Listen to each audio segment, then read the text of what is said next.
আমার রব্বুল আলামিন বলেন, জমিনটারে সমান দেখে, কার্পেটিং দেখে মনে করো না তোমরা বেঁচে গিয়েছো। আমার দেয়া বিধান আমার জমিনে যদি কায়েম করতে না পারো, এই কার্পেটিং করা জমিনের ভেতরে আযাব আছে না নাই? এই পুরো জমিনের ভেতরে আছে আগুন আর আগুন। আগ্নেয়গিরির অগ্নুৎপাত জ্বালামুখে বিস্ফোরণ করে দিয়ে গোটা বিশ্বটারে মুহূর্তে মেসাকার করে দিতে পারে কে?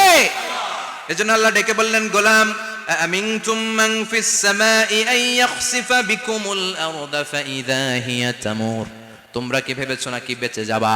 আমি চাইলেই পুরো জমিনটারে কাঁপিয়ে দিতে পারি। আন ইয়াখসিফা বিকুমুল আরদ, খাসাফ মানে ল্যান্ডস্লাইড। খাসাফ মানে কি?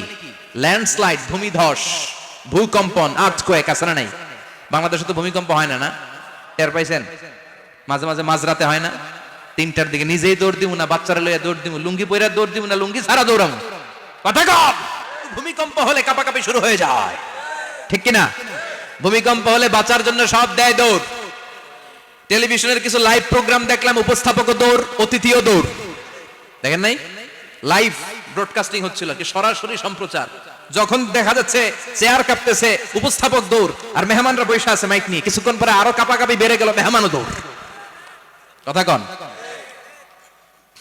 20 তলা 30 তলা দামি দামি বিল্ডিং গুলোর ফ্ল্যাটের ভেতরে যারা থাকে, তুফান শুরু হলে দেয় দৌড়। কথা কন। ভাড়াটিয়ারা দৌড়ায়, বাড়িওয়ালারা দৌড়ায় না। নিজের বাড়ি তো, এই জন্য দৌড় দেয় না। নাকি ভূমিকম্প হলে ভাড়াটিয়াও দৌড়, বাড়িওয়ালাও দৌড়, র্যাবের প্রধান দৌড়, পুলিশ প্রধান দৌড়, শুধু প্রেসিডেন্ট আর মাননীয় প্রধানমন্ত্রী দৌড়ায় না। কথা কন। বাঁচার জন্য সব দৌড়।